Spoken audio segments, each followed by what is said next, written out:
Mula Camarin, Caloocan, araw-araw naghahango ng panindang gulay ang 69 anyos na si Virgie Guanicio sa mga kakilala niyang biyahero sa Balintawak. Inuutang muna niya ang mga paninda at kinabukasan babayaran kapag naibenta na ito. Sa gilid ng bangketa sa ilalim ng MRT station sa Quezon City, nakalatag ang mga paninda ni Nanay Virgie. Kahit terik ang araw, nag-aabang siyang may bumili at madalas inaabot pa ng hanggang gabi sa pagtitinda. Hindi biro ang nararanasang hirap ni Nanay sa pwesto. Nandyan na nakikipaghabulan siya sa mga tauhan ng MMDA at kung minsan nakipagbunuan pa sa mga snatcher. Yung tubo ng gripo na plastic. O yun, pinagpapalo ako naman.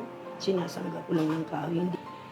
Hindi kalakihan na kinikita ni Nanay Virgie sa pagtitinda ng gulay.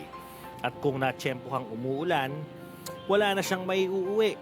Abonado pa sa pamasahe.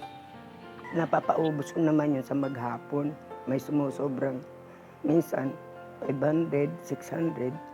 Natutuwa na ako dahil meron na akong pang-ingreso pinabukasan sa mga biyahera. Yun ang kinabubuhay ko sa pamilya ko dito. Minsan nasisiro ako eh. Kasi minsan umuulan, walang namimili. Basta lang maano ko lang yung pang-ingreso ko. Nililigpit ko na yung tinda ko kasi minsan nilalamig ako. Halos hindi humihinto sa pagtitinda si Aling Virgie para lang matulungan ang kanyang mga anak na hirap din sa buhay. Sa 5 anak, problemado siya ngayon sa bunso na si Marilyn na may sakit sa puso. Pansamantalang umuwi muna si Marilyn sa kanyang ina para makapagpahinga at para may mag-asikaso sa kanya dahil sa kanyang kalagayan. Dinadalaw na lang siya ng kanyang asawa at anak. Naawa ako. Nangingitim yan minsan. Wala naman ako magagawa dahil sapat lang ang kinikita ko sa pagkain namin.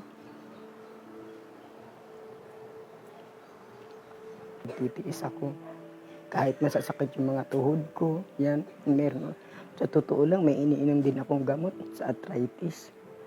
Kasi minsan hindi ako makahakbang. Nasakit ang tuhod ko. Minsan nahihilo ako. Tinitiis ko na lang, ma'am, para kumita lang ang pangkain namin.